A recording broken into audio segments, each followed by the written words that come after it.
Hello. Hi. Long time no see. We're back.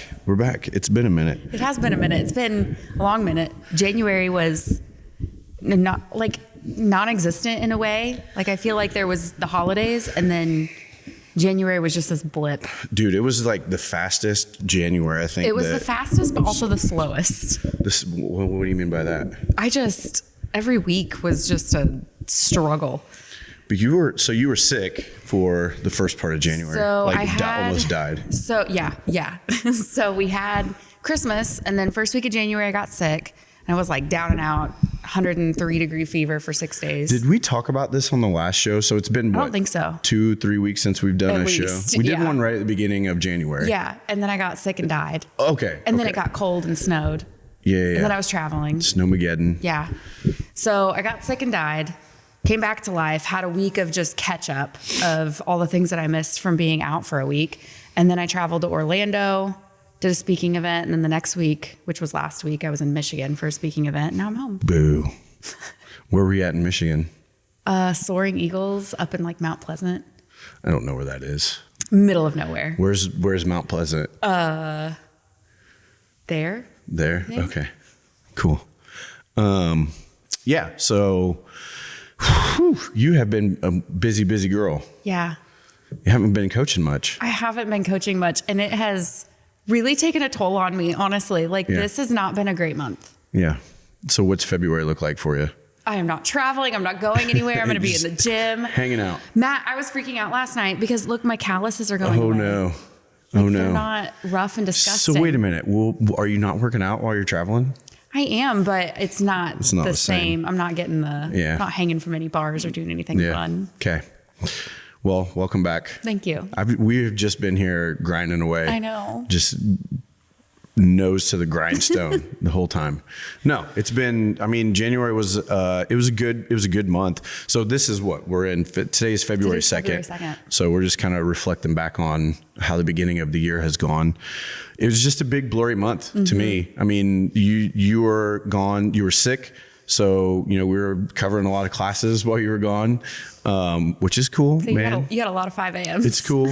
Wrestling has been kicked into full gear. We're in, what are we in? We're in the state series now. So, or for Gunner, and for Gannon, we're coming towards the end of his season.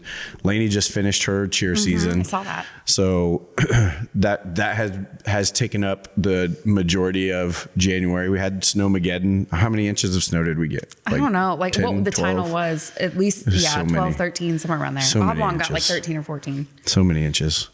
Had to close the gym down for a couple days. Yeah. Did we do a couple days? No, or did we just do one? I don't know. It's been blurry. Yeah. But yeah, man, it's January flew by. Here we are in February, getting ready to roll up on. Man, I should have grabbed the remote to shut the clock off because it's going to beep on us. That's okay. Getting ready to roll into the open towards the end of the month. So as far as like the gym goes, lots of strength work still. We're making our progression through the back squat, the overhead squat, the deadlift. It's been cool to watch the 3x5 stuff. Mm-hmm. So this would be our 5th week, I think, of the progression. Cause there's 4 weeks in a month, right? Yeah. Yes. Yeah, 4 of those. It is the 5th. Yeah. So this would be our 5th week in the progression. So, weights are starting to get heavy. Today we did the back squat. So couple people, you can tell like, okay, I'm working now. Getting there. Yeah. So I would have liked to have seen maybe us get a little bit farther into the progression before it got heavy, but I think there were a lot of people that started way too heavy. Well, we've never done anything like that before. Yeah, which is crazy. The closest has been the bench press that we did. Yeah, and then the 20 rep back squat. Yeah, which was just a mental thing. It's we're in our 8th or 9th year of the gym, and we've never done a linear progression, which feels like such a miss on my part. But here we are, finally doing one. Beginning of 2026. So we're really working on some strength, in some basic movement patterns, which is cool, right? Pressing things overhead, picking things up from the floor, squatting. Open prep Fridays have been interesting. It's so weird, like the randomness of people showing up for class. Because like normally on Fridays, our evening classes are dead. Yeah. But they've picked up a little bit this month. A little bit. And then I feel like the 5 a.m. was more, and then 5 a.m. has dropped off on Fridays. Yes. 5 a.m. has definitely dropped off on Fridays. I mean, I don't know. Some of them, we have a lot of marathon employees. Yeah. And like some of the 5 a.m.ers are showing up to the evening classes or the afternoon classes, because I think they get like every other Friday off, or some of them only work 410s or something like that. But yeah, it's been, things have been a little bit wonky, but looking forward to the Open this year. Do you have any predictions about 26.1? I do. Oh man. It's going to have, so here's the way that I always think about it. Like, it's going to have to be something that is, I think it's going to be super accessible. yeah, it has to be super accessible, right? Like it's the first hit, you know? Like, yeah. Like you always like you get the first taste. Yeah. You know, like you can do this. It's okay. Like it's lulls you into a false sense of security of like, this is doable. Yeah. And then Castro kicks us right square in the face. Yeah, it's definitely going to be something. My guess would be, man, I don't know. The last 2 years, the first workout has involved burpees. I don't know if it's safe to say it'll be burpees again. I don't know, but something super accessible. So like no high skill stuff. I bet there's a pull up involved in it. In the first one? I bet there's a pull up. I haven't really honestly put any thought into it until just this moment here. But I think maybe like some lunging, some pull ups.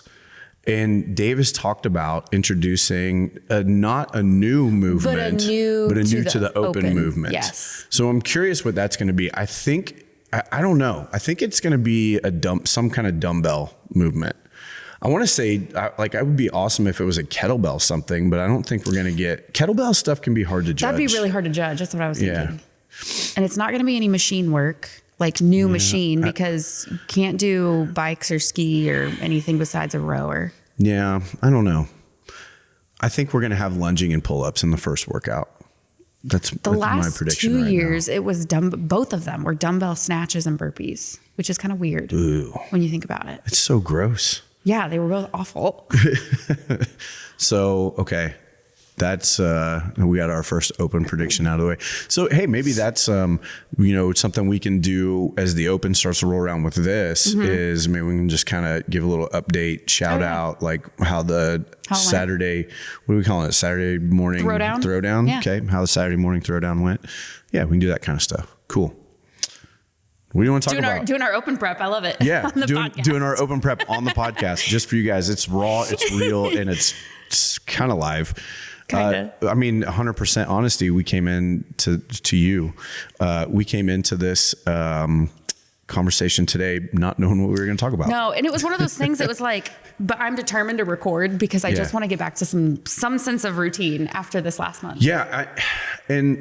So that's a really important concept for us to be focused on, right? Is the importance of creating habits and routines. Yeah. I mean, we talk about that all the time. Yeah. New Year's over, holidays are over. Like, quit making excuses, get back to it. The snow is melted enough. Things are plowed. Like whatever your excuse was from the last 2 months, you don't have it anymore. Yeah, it's time to rock and roll.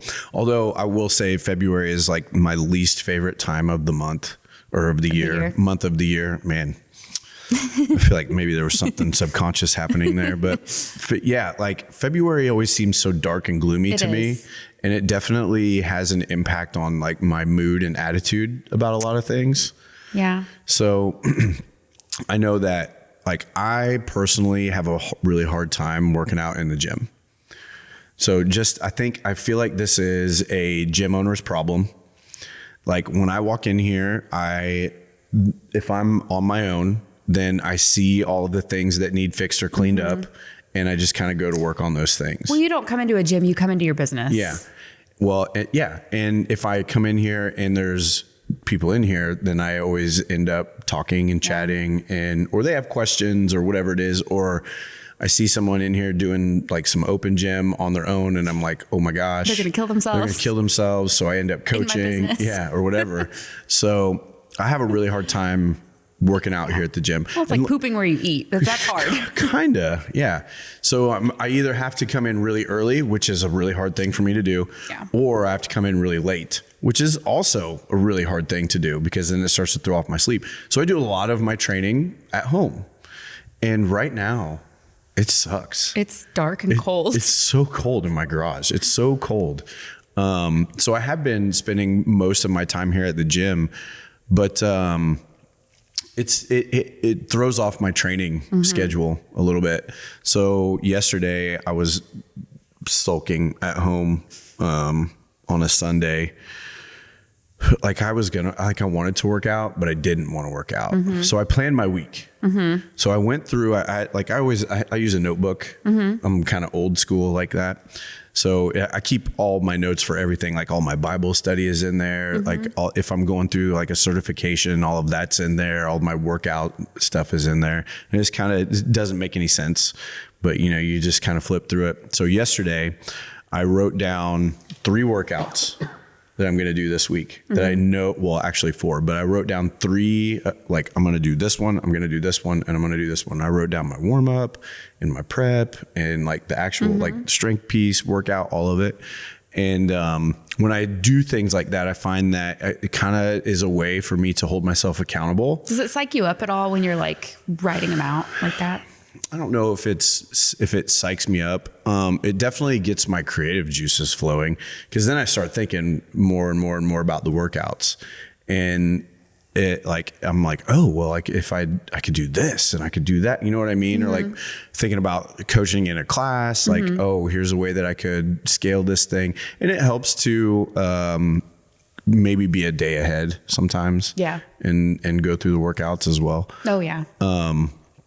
But I find more than anything that keeping notes, like I use a pencil even. So like pencil and paper holds me a little bit more accountable to the commitment that I'm making to myself.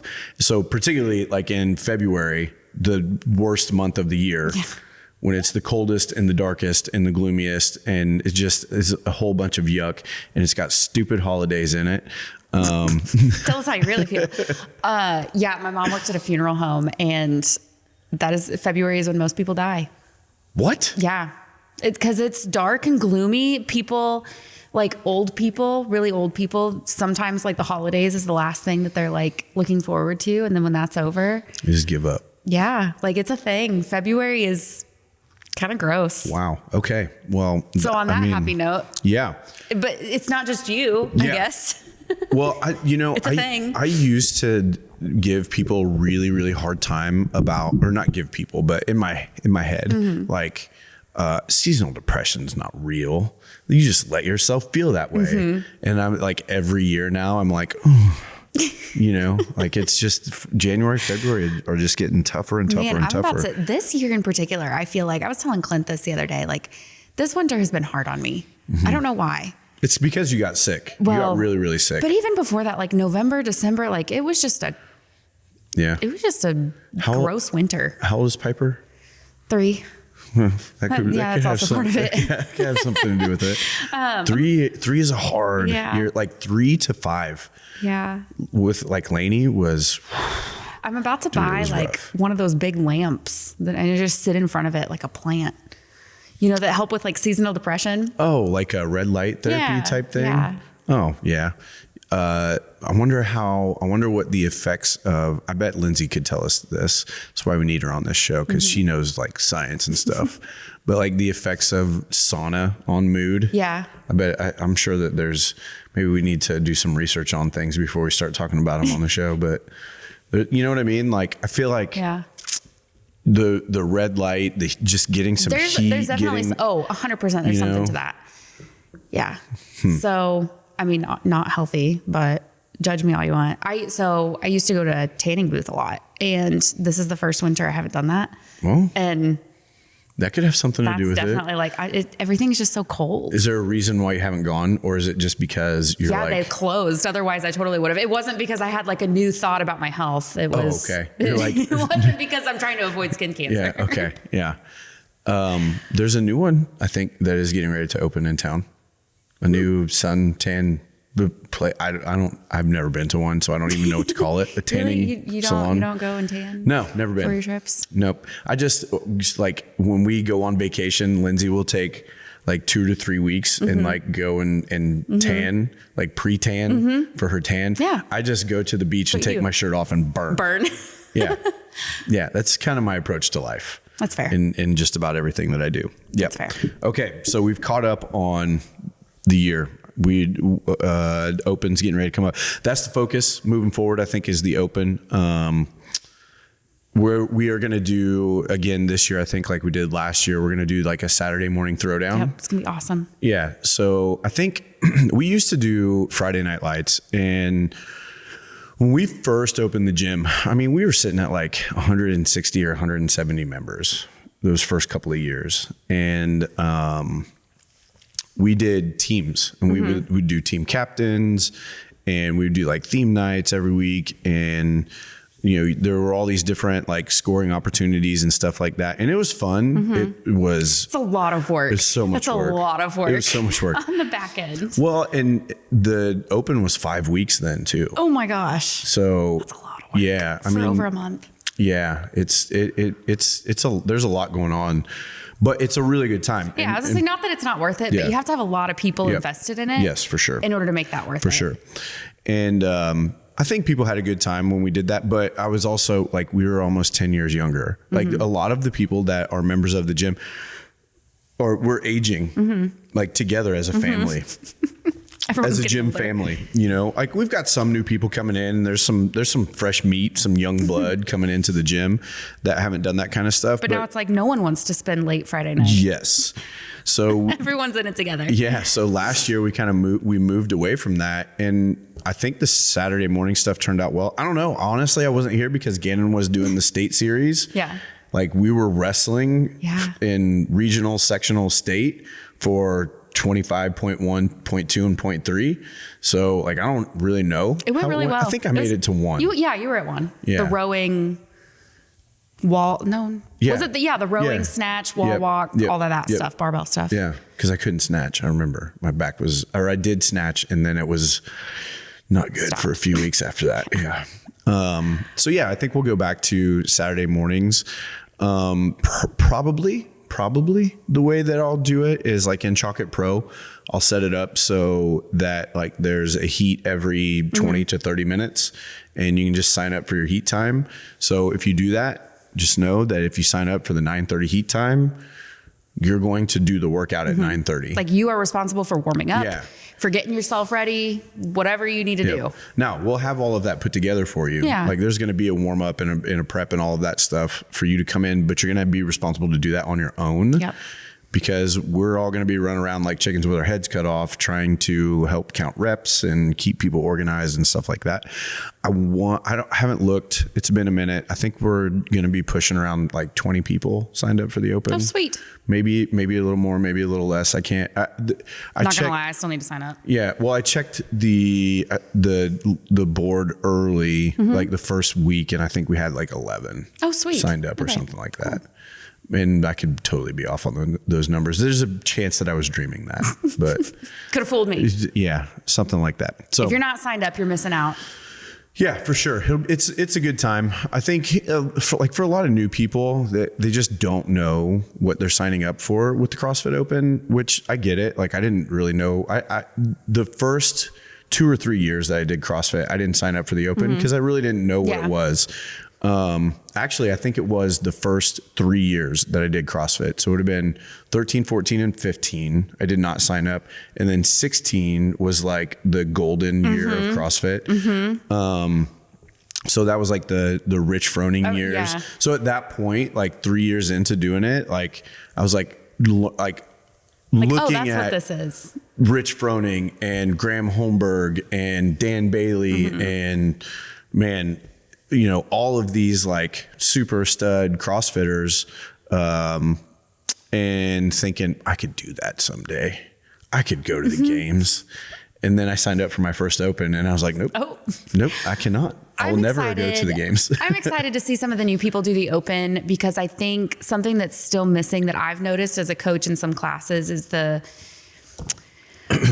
urgency to get through movements. Like sometimes we're a lot more, I don't want to say like lackadaisical, but we're not moving with as much of a purpose. And I think it's because they're just not used to it. And so when that 3, 2, 1, like they're going to be, I don't know. I wonder if that'll kind of show like, hey, we gotta pick it up a little bit.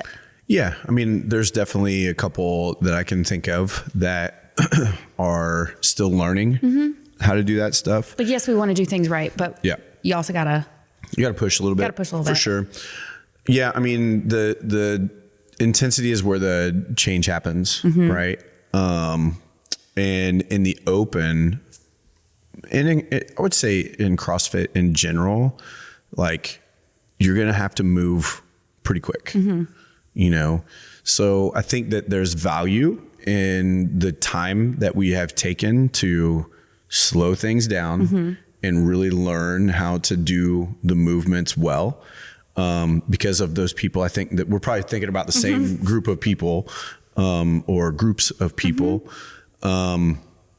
I can see how much their movement quality has improved. Oh, 100%. Like you can see when things start to click for people. Yes. That's my favorite part of coaching. And that's like, we're getting to that place with a lot of the newer members where like you can see like they're starting to get it, you know, and that's the time when we can start to push the pace just a little bit more. So that's because of threshold training, right? So when someone first comes in the door, just learning how to squat correctly might push them to their threshold, right? Now that we know how to squat correctly, we can start to push that intensity and challenge, right? And that's the game that we play in CrossFit all the time is I have to build the mechanics of this movement first, and then push the intensity. Once those mechanics break down, now I got to back off. And And I think that a lot of people, like maybe in their head, it's like that happens inside of a workout where like when we are prepping or going through a warm up and we're teaching them, or like we're reviewing the squat, you know, hips go back and down, or we get them doing squat therapy on the wall or something along those lines. Like that's the mechanics building. And then when we get to the that's workout, the intensity. That's the intensity piece, but that's not always the case. Sometimes it takes, you know, days or weeks or months, and depending on the person, maybe even years before we can really start to push intensity and speed because of movement quality. And that's okay. Everyone's different. And I think that that's something that is easy to overlook, especially if you've been around and visited other CrossFit gyms. Or if you are on the social medias and see all of the CrossFit haters. Well, that was the number one thing that was told to me even before I ever had an inkling that I would be involved in CrossFit was, oh yeah, they just move as fast as possible and it's really unsafe. And that's a coaching issue. You know, I mean, as I've gotten older, I'm probably becoming a little more conservative on the intensity side of things. In your approach on things? And I mean, I think if you would ask like Jericho or Chancey. So those are two of our older members. I think if you were to ask them like, hey, what's the difference between Matt now and Matt then? It's the intensity even at which I coach has backed off. Like I've chilled out quite a bit. And a lot of that just has to do with me getting older and recognizing, hey, this is how I used to train back in the day, which was like balls to the walls. Like I'm going hard all the time. And over, you know, a decade and plus of doing that, like at 42, I'm like, okay, maybe that wasn't the best way for me to do this thing. And as I'm growing as a trainer and a coach, it's like, I'm seeing that, you know, with clients like, okay, this is where you're at when you're coming in. I remember what I felt like back then and what I did. I'm telling you, and how it's not I going to feel pay now. off. Yeah. So like I'm always trying to apply the lessons that I learned personally into my coaching. Yeah.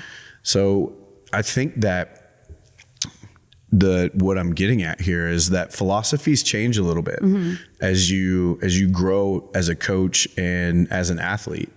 What I find interesting is you talked about like the golden year of CrossFit 2016. Yeah. There are a lot of those guys too that I feel like have had that exact same shift, and yet the methodology itself has never changed. No. But there has been this big shift in the space of like, what's worth it?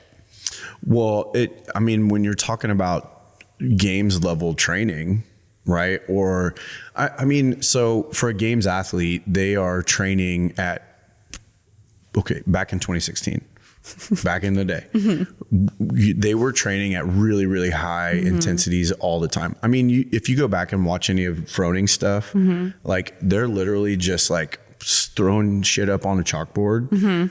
And they're like, let's do this next. It's going to be awesome. No rhyme or reason to it.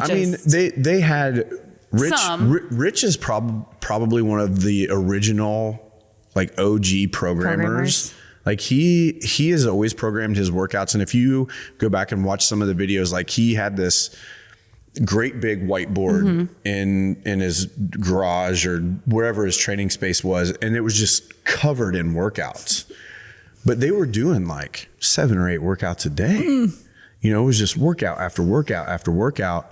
And part of that's just who Rich Froning is. Like the dude, like one of the early stories that I remember about Froning was as a teenager in high school, he broke his leg in a baseball game and didn't know that his leg was broken. Oh my gosh. And played the whole entire game on a broken leg, like running, batting. I'll just walk it off. Just, you know what I mean? Yeah. Like those guys and girls have a level of mental toughness that we just don't have. Yeah. You know what I mean? Like they can take themselves to a place that we just can't go.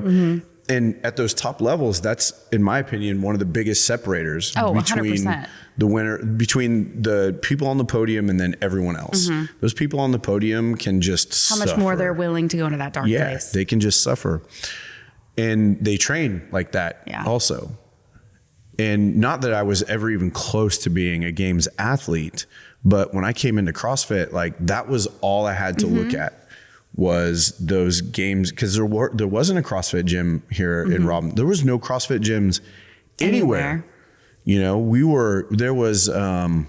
were a few of us there were a few guys that were doing CrossFit. And I don't even know if I'd say it was CrossFit type stuff. Like we were all kind of discovering it around the same time in the back of the depot, Man. and there was That's gritty. Yeah. It's that's a vibe. Yeah, man. It's super, super vibey. But I think that there were some guys in town that picked up on CrossFit before I did. And, I kind of came into the world and all I'm seeing is games training athletes. Yeah. So I'm like, we're going to go super hard. Throw up after every session. Yeah. Because I thought that's what CrossFit was. And I'll be honest with you, that's what part of the buy-in for me. Well, there for a while, like at the very, very beginning, that was like Pukey the Clown and everything. Like that's what happened. You came in, you smashed your face, you threw up, and that was CrossFit. Yeah. And that was like just pushing yourself in that way at that time in my life was what I needed. Yeah. And coming back from the desert and just the place that I was in. I was gonna say, talk a little bit more about, what was that? You said that time in your life. What was that time in your life? So I came back from Iraq in 2005. And then from 2005 to 2008, basically, I was like, non-existent. I mean, I was just not a human during that time. Like I came back and survived the war. And when I got home, I was like trying to adjust to coming back into like normal life. And it was really hard, I think, for me because no one around me had any idea what I had just been through. You know what I mean? Like there were some guys, but I was in a National Guard unit. So when we came home, like everybody scattered, you know? So I was kind of like in this little isolation bubble, and there was just nobody that I could relate to. And I struggled with that for a long, long time. So I kind of started getting into fitness a little bit when I met Lindsay. So this is, you know, some time I drank a lot. I did a lot of drugs, did a whole lot of stuff that I shouldn't have done. Thinking that I had survived the desert and I was invincible, I think. And then I met Lindsay, and she kind of changed. She did. She changed my trajectory in where I was going. And she was really into fitness at the time. So she guilted me into getting back into exercise. So I trained all my life. In some kind of a way up until that point when I got home, and then just everything got away from me. And really it was kind of like right after high school. So I trained all through high school. Not long after graduating, I had found myself over in the desert, took a period of about 3 years away from doing really anything. And then met Lindsay and got back into it. And, I started running. I actually did like some P90X and Insanity. That, I would say Insanity. Back in my group fitness days, I dabbled a little in that. The only time I shouldn't say the only, one of the only 2 times I've thrown up from a workout. One was Insanity. Yeah. Well, so Lindsay was a runner, and always will be a runner. Yeah. So I was like, okay, I can run, you know, that's easy. So I started running, excuse me. And I got to a point where I was running like 10, 12, 15 miles every single day. And I was enjoying it. And what I found about running was that it gave me a lot of time. And part of the reason why I was out there running so far was because it gave me a lot of time to like think by myself. And I would always run like early in the morning. So I was always like watching the sunrise, you know. And, you know, there's just something, I don't know, special about watching the sun come up early in the morning, being in your own little world, you know, and I guess I would say I'm a deep thinker, or I think too much, maybe. I'm in my head too much. I spend a lot of time in there and trying to sort through the weeds, and running will let me do that. Yeah. But what it wasn't allowing me to do was like, get it out, you know? And a buddy of mine came home from Florida, James Buchanan, my oldest, longest friend. And he's like, yo, bro, you got to try this CrossFit stuff. And he was always like super fit. I remember one time, James and I were living in a house together, and he was doing insulation work out at the refinery. And he had like sliced his hand open, like almost to the bone. Oh my gosh. At work that day. And he just like wrapped it up. Like, I mean, it just kept going. Like, bro, you need your hands like sewn back on. And he like wrapped it up in like duct tape and gauze when he got home, and then went and benched that day. Oh my gosh. Yeah. Oh my gosh. I was like, bro, you're crazy. Like, there's no way I'm doing that. That would hurt so bad. Yeah. But that's the kind of guy that James was. Yeah, like Rich Froning playing on a broken leg. He just, you know, he had this goal in mind, and he was going to go do it. Well, he moved down to Florida, got a job at a CrossFit gym, came home. I was like, you got to try this stuff. And I'm like, no, it sounds dumb. I don't want to do that. Like he's trying to tell me about all this stuff. And I'm like, no, man. And he talked me into doing a hero workout, Daniel, that has 800 meter and 400 meter runs in it. And that was like all I saw. I think he wrote it down on a piece of paper, or maybe even like texted it to me or something. And I legit just like blocked everything out but the run. Yeah, but the run. Like there's thrusters and pull-ups in that workout. And then, so it's like, I can't remember exactly. It's like 800 meter run, 21 thrusters, 21 pull-ups, 400 meter run, 21 thrusters, 21 pull-ups, 800 meter run, or something along those lines. Someone's going to fact check me on that one. Please do. Yeah, all I saw was the running, and I'm like, I can do that. bro, I can run 800 meters. Like I wasn't even looking nothing. at the whole entire workout. I just saw one 800 meter run. I was like, I can crush that.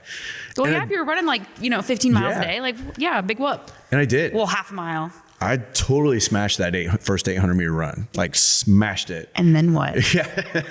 And then the rest of the workout took me like 2 hours, which should have only taken like 30 minutes. Let's see, what's the stimulus for that one? Yeah, Maybe it's missed it a little bit. It's like 30 minutes for that workout, maybe 20 Yeah. to 30 minutes. Yeah. It's not all that long. And it took forever for me to get through that thing. And like, I remember trying to do thrusters and I couldn't do it. You know, like I'm trying to do pull-ups and like, I just can't do them. And I fought my way all through that workout. And literally by the end of it, so this was at the depot at the time, and we're in the back on the turf. And I remember laying on the turf, and like my hands are bleeding, like I'm crying, you know, like I'm just in a pool of blood, sweat, and tears. And I stood up from that workout and it felt like I stood out of a baptism. I was going to say it. I mean, it was just, there was something about pushing Like myself. a religious experience. Yeah. There was something about pushing myself to that place. And I was like, this is it. It breaks something in you and builds something in you. Yeah, for sure. I was like, this is it. This is what I've been looking for. This is the thing. You know, I'd done the insanity thing. I'd done the P90X thing. And those were, I think, probably the kind of the impetus to like, I can do that thing, you know, and Like intense. Yeah. But I just had never experienced intensity to that level. And I don't know why that was the thing that I needed at that time, but it was exactly what I needed. You know, I was trying to like, I wasn't drinking at the time because we'd had Lainey, and it was not long after. Lainey was, oh man, probably like 2 or 3 months old when I stopped, because I was like, I can't be the dad that I need to be and, you know, do this thing. So there was just a lot of like space in my head, because I was drinking to forget all of that stuff. You know, it wasn't like I was trying to self-medicate. And when the drinking stopped, like all that came back. It just all came back, you know, and I didn't know how to handle it. And I thought running was the thing, but running wasn't the thing. I mean, I was still a dick to my wife, you know, and, when I found CrossFit, man, that just kind of like flipped the script on everything. Like that was the thing that I needed to do to get this crap out of my head. To like, I wasn't angry anymore. I wasn't sad anymore. Like I for the first time in so long, I'd felt good about what I'd accomplished, you know, and I felt good about me. And there were so many things for me to chase after. You know, like every new PR was like a brand new me every single time. And I think, you know, I'm watching Froning and Bailey and these guys go after this stuff. And I'm like, I'm going to go as hard as they're going to go, at least in my own little way. I would say, so to bring us back now full circle, like, and then found or realized. So would you say like in the span of that time, how long do you feel like it took you? How long do you feel like it took you before you were like, maybe that's not? It was my first Open. Oh, okay. Yeah. Like I went those first couple of years thinking like, I'm really good at this. I'm really good at CrossFit. Nothing like the Open to just put you in your place. Well, yeah. Well, because I was making all of these. Just for everybody listening, watching, like that's what it's supposed to do. Yeah.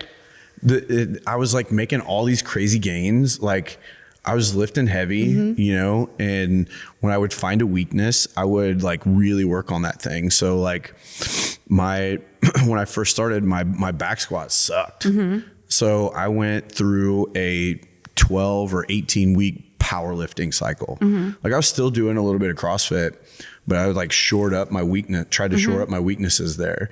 You know, when I found a gymnastics movement that I sucked at, like I would just put all of my focus on gymnastics for like months, you know, and I did that with all of those things. And my like maintaining my fitness. So building my gymnastics, building my strength, maintaining, and then pushing my fitness. And James was helping me program through all of this stuff. And I got real fit and real strong. And I thought, dude, I'm good at this stuff. And then I did my first open and I could barely move the women's weights. Like, you know, like it was crazy, the slap in the face that I got. Yeah. And you know, that's when I was like, no, I will never be competitive at this thing. I don't know a single person that's ever done an open workout and been like, and hasn't gotten slapped in the face. Yeah, for sure. It's, I think, you know, that like you said, it's kind of the point of the open is to, it's just a test. And I didn't know that the first time that I did it. I did not know that I was getting ready to test myself. I thought I was getting ready to just move through this and do another workout. And I honestly, I don't even remember what the first open workout that I did was, but I just know that I got through that first open and I was like, what the hell just happened? Yeah. Like I'm not anywhere, like I'm not even in the same stratosphere as these guys. Yeah. Like they're on a different freaking planet. They're in a different universe than I'm in. And that was really when like probably the first training shift that I had, like my methodology, like kind of shifted at that time, or my philosophy about training kind of shifted at that time. Like, okay, I'm never going to make it to that level.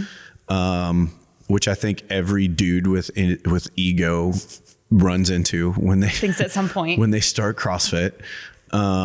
And I was like, okay, well, I want to be the best that I can be at this thing and maybe even compete at a local level. And then I went to my first local comp and Dre Strom was there and just totally wiped the floor with all of us. Pretty sure it was the first time he'd ever done CrossFit, like never even done a CrossFit workout, just showed up and just destroyed everyone. And then I was like, okay, maybe I'm not going to compete locally. So it was really just then about like, okay, how good can I do for me in this? And how long can I maintain a high level of fitness? So at this point, we're 6-7 years into doing what? Probably like 5 years into doing CrossFit, and then I opened the gym. Right, you know, we started training people. I remember having a conversation with James, like, man, I really wish there was a CrossFit gym in Robinson. And we talked back and forth about like, man, I don't know if Robinson will support a CrossFit gym. Like, I don't know if there's enough people there that would want to do this thing to make it happen. And I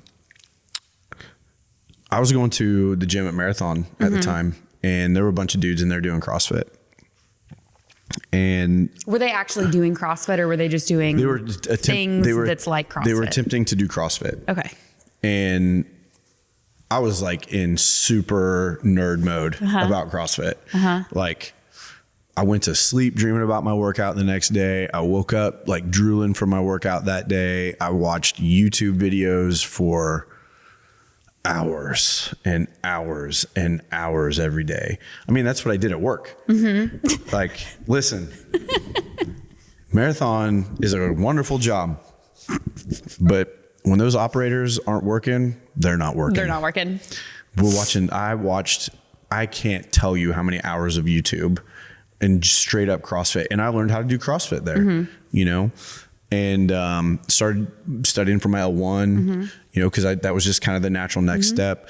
And I'm going to the Marathon gym and I'm watching these guys do this stuff in there. And I'm like, oh man, like they're going to get hurt. And I didn't want to be the guy that was like trying to coach people in the gym. Like, who am I? They've probably been doing this stuff longer than me.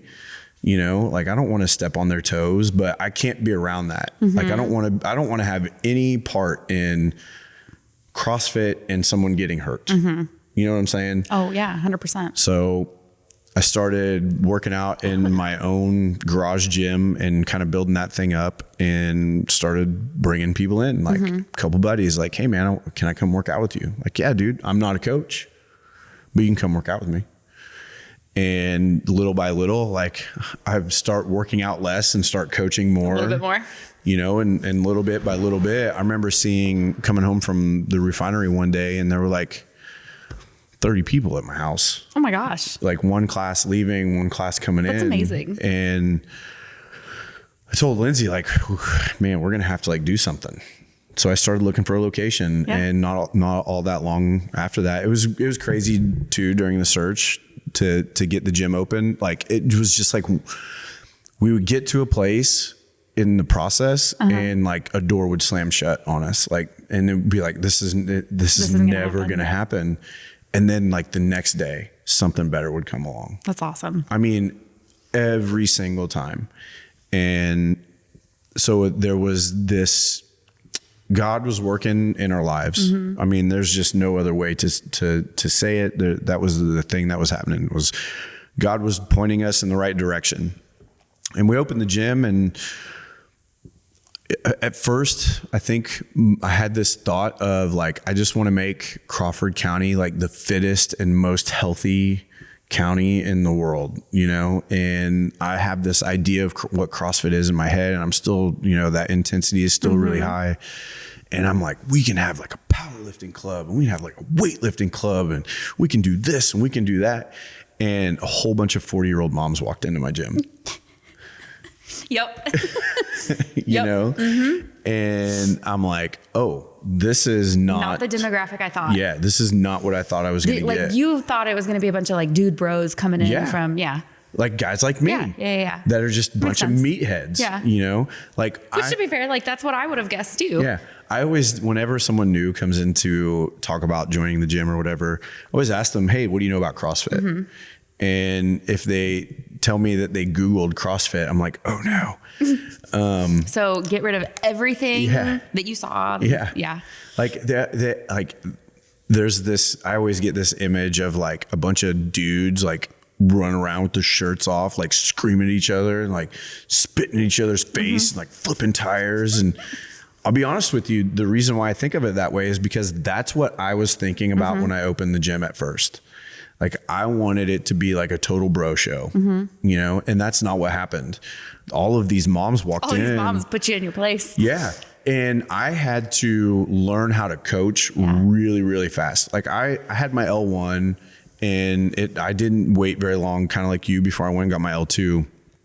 And I went through a ton of coaching certifications, and I spent as much time with other coaches as I could. Just trying to learn, because very quickly I knew I was like, oh crap, like this is not what I thought it was going to be. I'm in over my head a little bit, and I got to figure out how to help these people out, these moms and dads out, so that I can help them progress forward.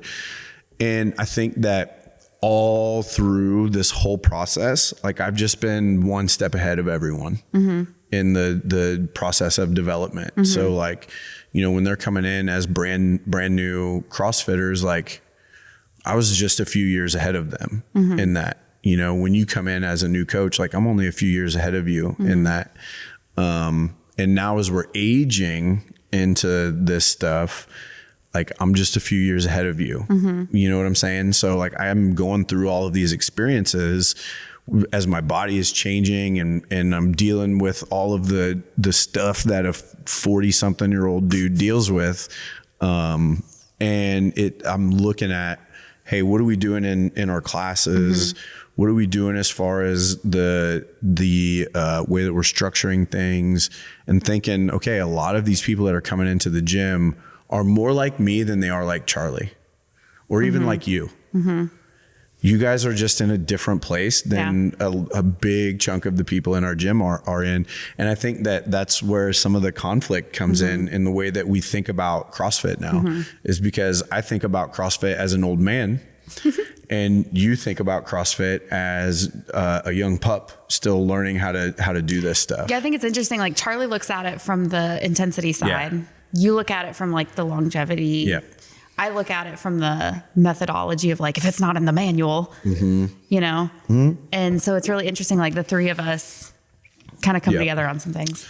Yeah. And all of those are good places to be. And I think that you need all that. They all have a place in what we're doing. but I will always be right. So we can just fair enough. I think I more than anything, like I know I've been where both of you are at. You know, I've been the methodology Nazi, you know, where it's like, this is how we do this thing. And I've been the intensity whore, you know, where it's like, if you're not going 9,000 miles an hour, then you're not doing it right.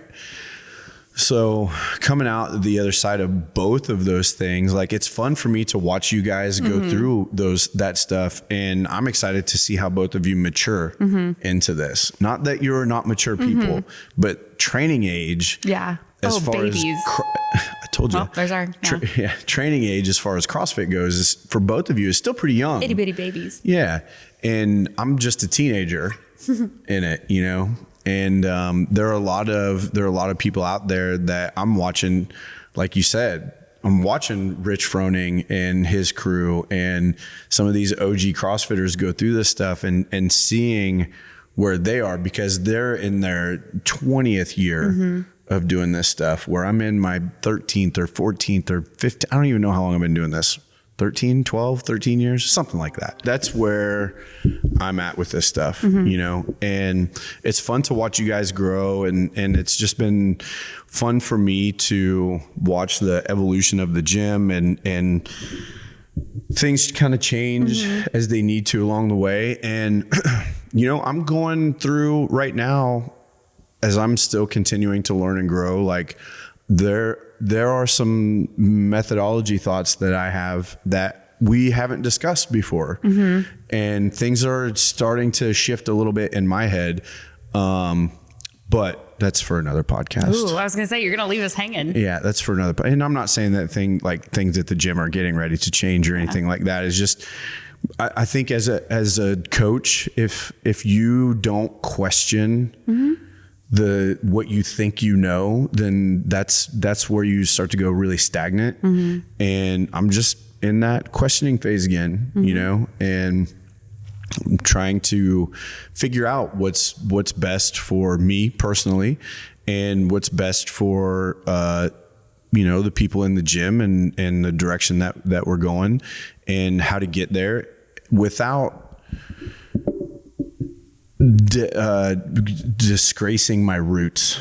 You know what I'm saying? Like, CrossFit is the best thing that ever happened to me, or one of the best things that ever happened to me. And it has taught me so much about life, you know, just life. And it's really, really important to me. I always, you know, if you cut me open, like, there's a CrossFit banner. There's a spot. Yeah, in there. I get it. And that'll never change. You know, it's in my heart, it's in my blood. But I still wonder, like, it's been 20 years since Greg wrote those manuals or those articles, and things change along the way. So I'm like always thinking, like, okay, is this still true? Yeah. Like, are we allowed to question the gospel of Greg Glassman? I mean, he would say absolutely, because the whole thing is, you know, if roller skating and hula hooping is going to be what gets you fit, then guess what we're going to start doing in class? Yeah. Yeah. And I'm not by any means claiming that I know more than Greg, because I don't. Okay. Side note, anybody that thinks that CrossFit is a gym bro, like, just look up the founder of CrossFit. Just look up a picture of him. Yeah. And then everything you think you know about CrossFit will go out the window. Yeah. You're going to see an old broken down gymnast. With like crazy gray hair, he's not at all what you would picture. There's a gymnast. There's a clown on, like, in The Simpsons or something, with like the crazy hair. You know what I'm talking about? Like, I know exactly what you're talking about. I don't know. Is it Krusty the Clown or something like that? That's what I always think. You know what I'm talking about, Charlie? Yeah, I always think of Krusty when I see Greg Glassman, especially when he goes on the Savon podcast, because he's just like rolling out of bed. And like on the podcast. He's a vibe. Yeah, he definitely is. Super smart guy. I mean, it just like he gave us all so much. You know, he put the foundation of CrossFit into the ground, and so much has grown out of that. And I would say every strength sport in the United States, or maybe even in the world, has grown because of what Glassman did with CrossFit. Like, I know that there was a long period of time that Olympic weightlifting in the United States was struggling. Yeah. And boy, has that taken off. Yeah. Oh, yeah. Because of the way that we use Olympic weightlifting and CrossFit, and people find that they're like, oh, and then they go off and they do that. People that I was just listening to a podcast with Cody from Bergner Strength, and he was talking about there's like, what is it? I'm going to botch this, but like there's 70% of people are kind of neutral about it. Like they come into it, they like weightlifting. They're not going to skip class because of it. They're not necessarily going to make it a point to come to it, but like they enjoy the Olympic lifts.